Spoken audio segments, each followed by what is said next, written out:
台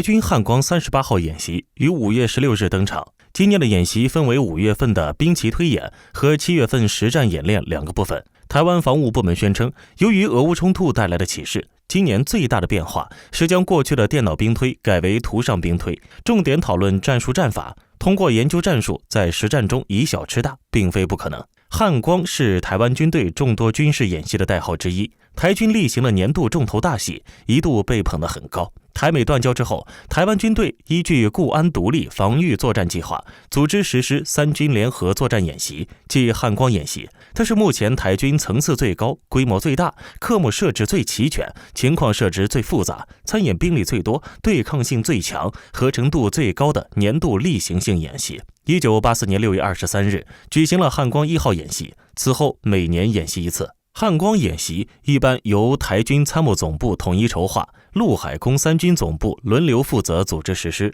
由军总司令或参谋总长担任总指挥。演习中，参演部队分为红蓝两方，红为攻方，蓝为防方。双方部队均以3军联合作战的形式展开对抗，在重点科目上实施实兵演练，并分阶段、分军种逐个进行。一般情况下，先由空军、海军分别演练制空、制海科目，最后以陆军为主演练3军联合反登陆作战。整个汉光演习通常要延续好几个月。20世纪90年代末，台当局在汉光演习中增加了兵棋推演。2000年以后，在完成例行演练科目的基础上，台军又特别突出了新课题、新武器和新战法的演练。台军历次的汉光演习，特别是90年代中期以来举行的演习，具有很强的针对性和挑战性。特别是随着从国外购进和自行研制的新型武器大量装备部队，从1994年9月汉光11号演习起，台军增加了2代兵器展示内容，并逐步由静态展示转向实弹试射，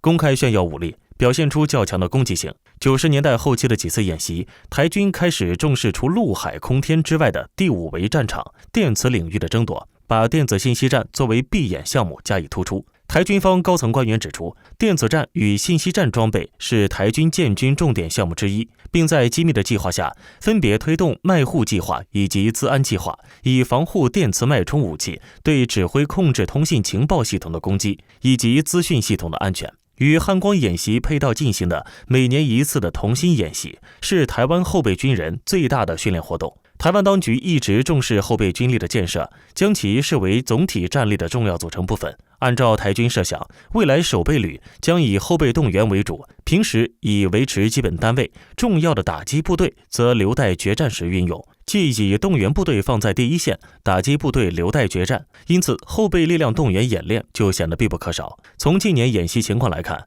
后备动员人数呈现递增态势。与以往相比，台军在一些重大演习中不仅不对外保密，相反还广邀地方政府行政主管和民众代表、邦交国人员以及新闻媒体到演习现场进行参观，并要求多多宣传、多多曝光，借此加大宣传力度，扩大影响面。台军演训名目与代号种类繁多，大致可以进行如下的分门别类。作战类第1级有3军联合大规模演习的汉光演习，以及海空综合联合截击作战演练。作战类第2级为动员3军的小规模联自备演习，3军联合旅营实弹训练的联勇操演、空降、反空降作战演练的联云操演，3军联合防空的联翔操演，离岛联合作战的联信操演，2栖登陆演练的联星操演，3军联合电子战操演的联电操演。作战类第3级为军种联训操演类，由海空协同反潜的海沙操演，全年实施3次，分别在3、7、9月实施。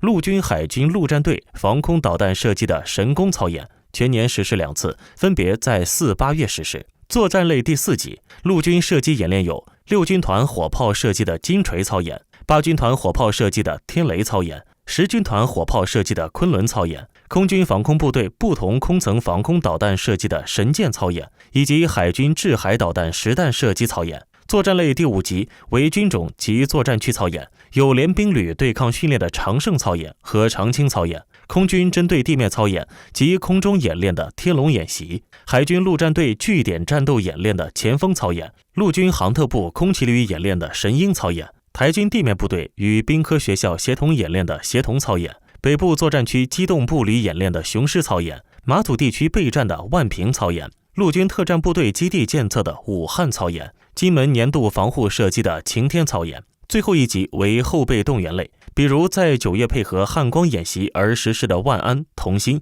以及和安演习等。作为岛内最大规模的军演，汉光1号演习至今已迈入第38个年头，早已没有70年代以前红蓝军事对抗的扎实效果。即便是演习，也时常演杂，战机坠毁、舰艇翻覆、战车沉水等事故频出，多次危及台湾领导人安全。去年甚至连指挥中心都起火了。可以说，发生的意外事故比演习次数还多，成了外界对汉光演习的普遍印象。今年汉光演习又想蹭俄乌冲突这个热点，台军声称实战演练的重点之一是歼敌于阵地内，也就是模拟短兵交接的城镇战。这明显区别于往年的歼敌于滩岸。以往台军汉光演习的兵棋推演部分都采用电脑兵推，由计算机系统仿真攻防两军行动，同时具备战术裁定功能，例如攻击是否达到效果等，因此需要设定战机飞行方向、发射导弹时间点等多项参数。汉光38号是首次采用图上兵棋推演，采取面对面模式，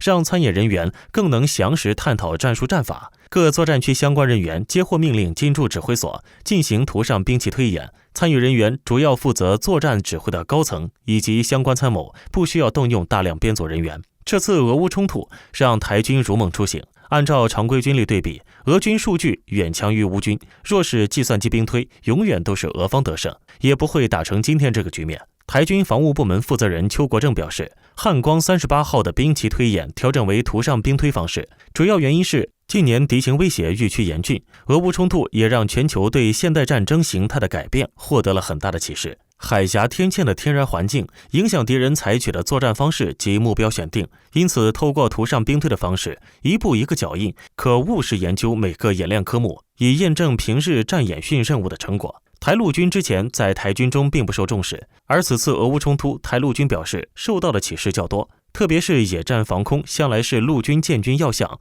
经过俄乌战火更能凸显其重要。当前台军作战区指挥官均是陆军出身，恰好及这次图上兵推面对面研讨，详实探讨战术战法，以获取作战共识及统一用兵观念，并建立作战区小总长制度。台空军的领悟则是，俄乌冲突显现出机动雷达的重要，未来台陆军野战防空若能够搭配台空军机动雷达，则可让野战防空导弹发挥更高战力。但是近年台军向美国求购的装备大都以战机、军舰、主战坦克或大型防空系统为主，日常演练的重心也都落在空军和海军，不起眼的单兵导弹更是引进数量有限。按照乌克兰当前每天数百枚的单兵导弹消耗速度，台军支撑时间可谓有限。其次，各国军事专家普遍认为，俄军之所以在俄乌冲突中进展不顺，是因为西方对乌克兰的全力援助，除了大量的军备援助外，北约还广泛提供情报支持，甚至亲自指挥作战。而台湾是海岛，与乌克兰与北约多国接壤不同，